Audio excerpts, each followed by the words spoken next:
Software ছাড়াই coding দিয়ে animation? হ্যাঁ, স্ক্রিনের এই সোলার সিস্টেমটি সম্পূর্ণ সি কোড দিয়ে স্ক্র্যাচ থেকে তৈরি, যেখানে ফিজিক্সের মহাকর্ষ সূত্র ব্যবহার করে গ্রহগুলোর গতিপথ নিখুঁতভাবে ফুটিয়ে তোলা হয়েছে।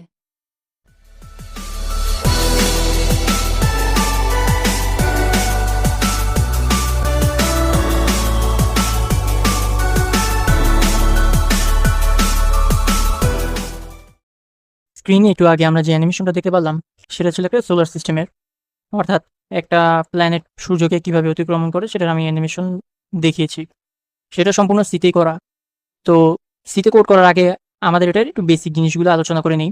যেমন এটা ফিজিক্সের যে সূত্রগুলো এটা মেনে চলতেছে, বা 2D গ্রাফিক্স এটা আমি কিভাবে ড্র করলাম। তো প্রথমত আমাদের মেইন কেন্দ্র হচ্ছে কি সূর্য, এবং এই সূর্যকে কেন্দ্র করে একটা প্ল্যানেট উপবৃত্তাকার পথে ঘুরছে। আমরা জানি যে এই মহাবিশ্বের প্রতিটা বস্তুই হচ্ছে কি একে অপরকে আকর্ষণ করে, এবং যেহেতু সূর্য এই প্ল্যানেটকে আকর্ষণ করছে, এদের গ্র্যাভিটেশনাল ফোর্স আমি ধরে নিই এফ, যার মান আমি ধরে নিই 20 নিউটন। এবং এটা কিভাবে এটাকে অরবিট করছে উপবৃত্তাকার পথে। তাই আমি একটা উপবৃত্তাকার পথ এঁকে নিলাম। আচ্ছা, এখন যেহেতু এটা আমরা 2D অ্যাক্সিসে ড্র করব, সেহেতু আমরা একটা গ্রাফ এঁকে নিই। এটা হচ্ছে কি আমাদের ওয়াই অ্যাক্সিস এবং এটা হচ্ছে কি আমাদের এক্স অ্যাক্সিস। আর সূর্যের পজিশনটা আমি ধরে নিই 0,0 এবং প্ল্যানেটের পজিশন ধরে নিই 10,10। এইভাবে করে আমরা যদি ম্যাথ অনুমান করি তাহলে আমাদের হচ্ছে গিয়ে কোড করতে ইজি হবে। ওকে, তাহলে এটা যেহেতু উপবৃত্তাকার পথে ঘুরছে, এটার অবশ্যই এক্স অ্যাক্সিসে একটা ভেলোসিটি আছে ভিএক্স, এবং ওয়াই অ্যাক্সিসেও একটা ভেলোসিটি আছে, সেটা হচ্ছে আমি ধরে নিই ভিওয়াই। আমি আপাতত ধরে নিই শুরুতে এদের এক্স অ্যাক্সিসেও ভ্যালু 0, ওয়াই অ্যাক্সিসেও ভ্যালু 0, এবং টাইম প্রতিবার আমি সময়ের ব্যবধান আমি প্রতিবার 1 সেকেন্ড ধরে নিই, আপাতত 1 সেকেন্ড ধরে নিই। এবং এই গেল আমাদের আমাদের এই তথ্যগুলো আছে। আমরা এখন এটা থেকে শুরু করবো যে আসলে এটা পজিশন কিভাবে আপডেট হয়। তো প্রথমে আমরা তো নর্মালি জানি যে F equals to G M M divided by D square.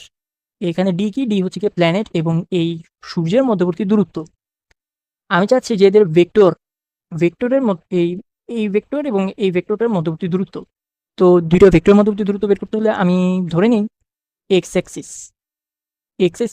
অ্যাক্সিসে এদের দূরত্ব। তো অরিজিন থেকে আমার মেইন যে সোর্স ওইটা দূরত্ব বিয়োগ করতে হবে। তাহলে এটা হচ্ছে গিয়ে -10 এবং ডিওয়াই হবে -10। এটা হচ্ছে গিয়ে আমাদের এদের জাস্ট এই দুইটা পয়েন্ট, জাস্ট ওয়াই এর মধ্যবর্তী দূরত্ব এবং এক্স এর মধ্যবর্তী দূরত্ব। তো আমি কি করবো, এটার একক ভেক্টর বের করব। যদি আমি ডিএক্স এর একক ভেক্টর বের করতে চাই তাহলে এটার মান দিয়ে ভাগ করা লাগবে। কোনো ভেক্টরের একক ভেক্টর কিভাবে পাই? ওই ভেক্টরকে ওই ভেক্টরের মান দিয়ে ভাগ করলে একক ভেক্টর পাওয়া যায়। তাহলে আমার এখানে কি লাগবে? ডি এর মানটা লাগবে। তো ডি এর মানটা কিভাবে বের করতে পারি? দুইটা বিন্দুর মধ্যবর্তী দূরত্ব নির্ণয়ের সূত্র আমরা সবাই জানি। তো আমি এটা লিখে দিই সরাসরি। তো এটা হচ্ছে কি আমার আসবে হচ্ছে 14.1 14.1। এটা হচ্ছে আমাদের ডি এর মান। আর ডিএক্স এর মান তো আমি জানি -10 বাই 14.1, এটা হবে আমাদের -0.707। এটা হচ্ছে আমাদের এক্স এর একক ভেক্টরের মান, এক্স অক্ষে। ওকে, তা এই মানটা আমাদের কাজে লাগবে সামনে। এখন আমি চাচ্ছি আমার ভিওয়াইটা নেক্সট ভিএক্সটা বের করতে, যে আমাদের ভিএক্সটা নেক্সট কীভাবে পরিবর্তন হবে। তো সেক্ষেত্রে আমরা জানি নতুনটা হবে v x prime equals to v x plus a x into t. তাহলে আমাদের এ এক্স এর মানটা লাগবে। এখন এ এক্স এর মানটা কীভাবে বের করব? আমরা সবাই জানি যে এ এক্স কী হবে, এফ বাই এম। এটা হবে F X F X F X F এক্সটা আমরা কীভাবে পাবো? এফ এক্সটাকে পাবো আমরা এফ এর সাথে এই একক ভেক্টরটা গুণ করে, ডিএক্স বাই ডি, এটা গুণ করে। তাহলে এটাকে আমি যদি ভেঙে লিখি তাহলে এটা হবে F by M into DX by D. তাহলে আমাদের এ এর মান দাঁড়াবে, আমি এখানে যেহেতু এফ এর মান আপাতত শুরুতে 20 ধরে নিয়েছি, তাহলে 20 আর এম এর মান 1, এবং এটার মান হচ্ছে গিয়ে আমাদের -0.707। তাহলে এটা আমাদের আসবে 14.1। এটা হচ্ছে কি আমাদের অ্যাক্সেলারেশনের মান। এটা কিন্তু ঋণাত্মক মান। আমরা কিন্তু এখানে একক ভেক্টরটা গুণ দিয়েছি যাতে আমরা এটা দিকটা বের করতে পারি।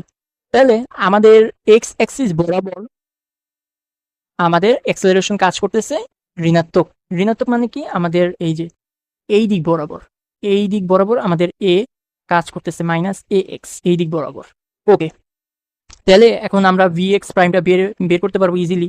ভিএক্স শুরুতে ছিল 0 এবং প্লাস এটা হচ্ছে -14.1 ইন্টু 1, এটা আমরা পাই -14.1 এমএস ইনভার্স 1। তাহলে আমরা বেগটা পেয়ে গেছি এক্স অক্ষ বরাবর। তাহলে আমরা এক্স অক্ষ বরাবর আমাদের চেঞ্জটাও বের করতে পারবো। কিভাবে বের করতে পারবো? আমাদের শুরুতে এক্স এর মান ছিল 10, তাহলে নতুন এক্স কি হবে? আগের এক্স এর সাথে নতুন যেই আমরা পজিশনটা পাবো, আমরা সবাই জানি এস ইকুয়ালস টু ভিটি এই সূত্র দিয়ে। তাহলে এখানে হবে ভিএক্স ইন্টু টি।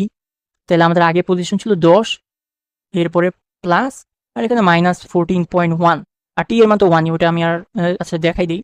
তো এইভাবে এটার মানটা আমি পেয়ে যাব। এটার মানটা আসবে কত? -0.41। ওকে, তাহলে দেখেন কি হলো এখানে, আমার কিন্তু এক্স এর ভ্যালুটা চেঞ্জ হয়ে গেল, এক্স এর ভ্যালু চেঞ্জ হয়ে গেল। অর্থাৎ এভাবে করে আমার প্রতিবার এক্স এবং ওয়াই ক্যালকুলেট করা হবে। আমি তো এখানে জাস্ট এক্সটা ক্যালকুলেট করলাম, সেমভাবে আমাদের ওয়াইটাও ক্যালকুলেট করতে হবে। এভাবে করে আমরা এক্স ওয়াই ক্যালকুলেট করে আমাদের অ্যানিমেশন তৈরি করব। মূল কনসেপ্টই হচ্ছে কি এটা, যে আমাদের ভেক্টর হিসাব করতে হবে, একক ভেক্টর বের করা লাগবে, ওইখান থেকে আমাদের অ্যাক্সেলারেশন বের করে ওয়াই এর মান এক্স এর মান বেগের মাধ্যমে দেওয়া লাগবে। তাহলে এখন আমরা আর বেশি কথা না বলে কোডে চলে যাই। তো কোডে আমরা বাকিটা লিখব। এখন আমরা এই জিনিসটাই আমাদের কোডের মধ্যে ইমপ্লিমেন্ট করব। তো আমি কয়েকটা কোড লিখেছি। তো এটা হচ্ছে কি আমাদের সিঙ্গেল একটা প্ল্যানেটের জন্য যে কোডটা। তো প্রথমে আমি আমার স্ক্রিনের হাইট 20 এবং ওয়াইট 40 ধরে নিয়েছি, অর্থাৎ আমার হাইট হবে 20টা পিক্সেলের এবং ওয়াইট হবে 40টা করে পিক্সেল। তো এরপরে আমি প্ল্যানেট আর অথবা সান এগুলোর জন্য একটা ডেটা স্ট্রাকচার তৈরি করে নিয়েছি, যেখানে হচ্ছে কি আমার এক্স এবং ওয়াই হচ্ছে গিয়ে আমার স্ক্রিনে এদের পজিশন, ভিএক্স হচ্ছে গিয়ে আমার এক্স অক্ষ বরাবর ভেলোসিটি এবং ওয়াই হচ্ছে গিয়ে ওয়াই অক্ষ বরাবর ভেলোসিটি এবং মাস আমি ধরে নিয়েছি, এবং ডেটা স্ট্রাকচারের নাম দিয়েছি আমি বডি। ওকে, এখন এক্সিট হ্যান্ডলার এটা পরে বলতেছি এটা কি। তো এখন আমরা আমাদের মেন বিষয় হচ্ছে কি আমাদের জিনিসটা ড্র করতে হবে স্ক্রিনের মধ্যে।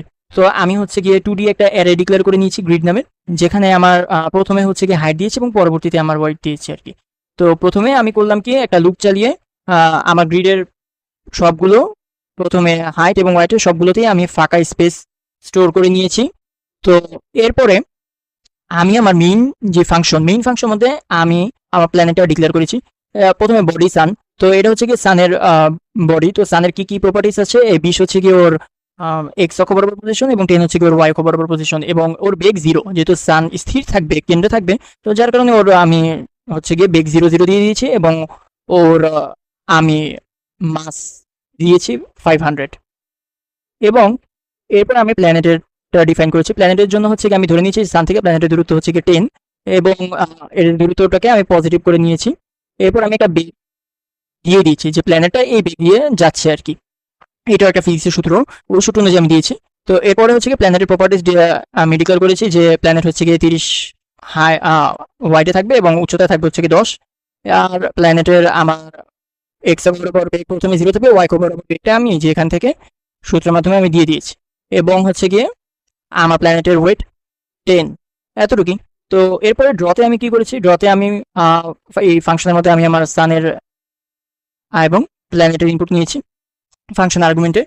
তো এরপরে আমি এখানে সানের এক্স এবং প্ল্যানেটের এক্স ক্যালকুলেট করেছি এবং প্ল্যানেটের ওয়াই সানের ওয়াই ক্যালকুলেট করেছি, মানে আমাদের যে পজিশনগুলো ওগুলো আমরা নিয়েছি। নেওয়ার পরে আমি চেক করেছি যে এগুলো কি স্ক্রিনের বাইরে চলে যাচ্ছে না। তো এটাও সানের ক্ষেত্রেও চেক করেছি এবং হচ্ছে গিয়ে আমাদের প্ল্যানেটের ক্ষেত্রেও চেক করেছি। চেক করার পরে এগুলোর গ্রিডের মধ্যে এগুলো ক্যারেক্টারগুলো বসে দিয়েছি। তো প্ল্যানেটকে আমি ও হিসেবে ডিক্লেয়ার করে দিয়েছি ক্যারেক্টার হিসেবে, এবং এটাকে সানকে স্টার হিসেবে। এরপরে হচ্ছে গিয়ে আমি আমার ক্লিয়ার এটা হচ্ছে কি স্ক্রিনটাকে ক্লিয়ার করবে, প্রতি একটু প্রপার্টি ক্লিয়ার করবে। আর আমাদের হাইট কার্সর শো কার্সরেরও কিছু কোড দিয়েছি। আর জি এর মান যেহেতু খুবই ছোট, এই কারণে আমরা এখানে জি এর মান 0.5 ধরে নিয়েছি, কারণ এত ছোট মান দিয়ে আমরা আমাদের পিক্সেলে ড্র করতে পারবো না, খুবই সমস্যা হবে। এবং আপডেটের মধ্যে কি করেছি, আপডেটের মধ্যে আমি এখানে যে কাজটা করেছি সেম কাজটা আমি আপডেটের মধ্যেই করেছি, যে আমাদের হচ্ছে গিয়ে সান থেকে প্ল্যানেটের ভেক্টর যে দূরত্বটা ওটা বের করেছি, এরপরে একক ভেক্টর বের করেছি, এই যে ফোর্স একক ভেক্টর বের করে ডিরেক্ট ফোর্স বের করেছি, এবং এখানে হচ্ছে গিয়ে আমাদের ত্বরণ ক্যালকুলেট করেছি, যে কাজগুলো আমি আর কি আপনাদের নোটপ্যাডে করে দেখিয়েছি। ওকে, তো এইভাবে করে আমরা ভ্যালুগুলো প্রতিবার আপডেট করেছি, ভিএক্স বরাবর এবং ভিওয়াই আপডেট করেছি, আর হচ্ছে গিয়ে পজিশনও আপডেট করেছি। তো এই আপডেট ফাংশনটাই আমি হচ্ছে গিয়ে মেইন ফাংশনের মধ্যে একটা ইনফিনিটি লুপ চালিয়েছি, এখানে হচ্ছে গিয়ে আমি ড্র করেছি এবং আপডেট করেছি, এবং আমার অ্যানিমেশনটা যাতে সুন্দর দেখে ওর জন্য আমি কিছু ব্রেক দিয়েছি। ওকে, তো এতটুকুই গেল, এবং এক্সিট হ্যান্ডলারে আমি হচ্ছে গিয়ে কন্ট্রোল সি প্রেস করলে আমার মানে প্রোগ্রাম থেকে বের হয়ে যাবে। এখন আমি যদি প্রোগ্রামটা রান করি, আচ্ছা, এখানে হচ্ছে গিয়ে এটা যেহেতু আমার ফার্স্ট কোড, এই কারণে এটা হচ্ছে এরকম ব্লিঙ্ক করতেছে। পরবর্তীতে আমি এটাকে আরো আপডেট করছি। তো এটা হচ্ছে কি আমার প্রথম একটা প্ল্যানেটের জন্য। ওকে, আমাদের প্রথম একটা প্ল্যানেটের জন্য আমি আরেকটাও আমাদের সুন্দর করে কালারিং করা প্ল্যানেট দেখিয়েছি। এটা হচ্ছে কি আমাদের একটা প্ল্যানেটের জন্য, যে সান হচ্ছে কি স্থির আছে এবং প্ল্যানেটটা সানটাকে কেন্দ্র করে ঘুরছে। এটা আমাদের একটা প্ল্যানেটের জন্য ছিল। এবার আমরা যাবো আমাদের মাল্টিপল প্ল্যানেট।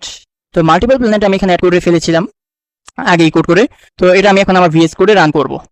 রান করলে আপনারা দেখতে পাচ্ছেন এই যে এটা হচ্ছে কি আমার একটা প্ল্যানেটের ছিল। ওকে, আমি মাল্টিপল প্ল্যানেট এটা রান করি। এই যে আমার মাল্টিপল প্ল্যানেট এটা। এই যে, তো আমি এখানে কি করেছি, এখানে আমার যেই ডেটা স্ট্রাকচারটা ছিল ওটার আর কি আমি একটা অ্যারে বানিয়েছি। ওই অ্যারে দিয়ে হচ্ছে গিয়ে এই প্ল্যানেটগুলোকে ডিক্লেয়ার করেছি। তো প্রতিটার হচ্ছে পজিশন আমি দিয়ে দিয়েছি, সূর্য থেকে কতটুকু দূরত্বে থাকবে এগুলো, এবং এদের বেগও আমি ওই সূত্রের মাধ্যমে দিয়ে দিয়েছি যে ইনিশিয়াল বেগটা কতটুকু হবে এবং প্রতিটার বেগ, তারপর এক্স ওয়াই পজিশন আপডেট করে দিচ্ছি। তো এইভাবে করে আমরা দেখতে পাচ্ছি যে আমাদের সোলার সিস্টেমে কিভাবে প্ল্যানেটগুলো উপবৃত্তাকার পথে ঘুরতে থাকে। আমরা যদি একটু খেয়াল করি, এগুলো কিন্তু উপবৃত্তাকার পথে ঘুরতেছে। আর এখানে পুরোগ্রাম ফিজিক্স সূত্রই দিয়েছে, কিন্তু অবশ্যই একটু মানগুলো অন্যরকম দিয়েছি। কারণ হচ্ছে কি আমাদের যেহেতু স্ক্রিনে খুবই ছোট এবং জি এর মান এর থেকেও বেশি ছোট, যার কারণে আমি জি এর মানটা এক্সাক্ট নিইনি, জি এর মানটা আমি বাড়িয়ে নিয়েছি। ওকে, তাহলে আমরা এটা একটু মডিফাই করে দেখতে পারি। আমরা এখানে গ্রিডে যেহেতু ফাঁকা ক্যারেক্টার স্পেস প্রিন্ট করেছিলাম, আমি চাচ্ছি এখানে ডট প্রিন্ট করে দিতে, তাহলে আমরা একটু ভালো বুঝতে পারবো। ওকে, তো এটা আমি এখন কন্ট্রোল সি দি প্রেস করলে এটা অফ হয়ে যাবে। এরপর আমি এটা আবার রান করব। এবার আমরা দেখতে পাচ্ছি যে আমার কিন্তু এই বরাবর কতগুলো ড্র করেছে, এরপরে নিচে ড্র করেছে হাইট ওয়েট। তো এইভাবে করে আমরা দেখতে পাচ্ছি যে এটা আমাদের প্ল্যানেটগুলো কিভাবে কেন্দ্র করে ঘুরছে। তো আমি চাইলে এখানে আমাদের প্ল্যানেটের কালার চেঞ্জ করে দিতে পারবো। অনেকগুলো প্ল্যানেট, তো যার কারণে আমি কালার একটা ডিফারেন্ট দিয়েছি যাতে সুন্দর বোঝা যায়। এবার রিমুভ করে দিলে এটা আবার আমাদের গ্রিডগুলো রিমুভ হয়ে যাবে ব্ল্যাঙ্ক স্পেসের মধ্যে, এটা হচ্ছে গিয়ে আমাদের শো করবে। তো ধন্যবাদ। যদি আপনাদের এটা ভালো লাগে এবং আপনারা যদি বুঝে থাকেন, অবশ্যই আমাকে ফলো করবেন এবং সবসময় সাপোর্ট করবেন। ধন্যবাদ।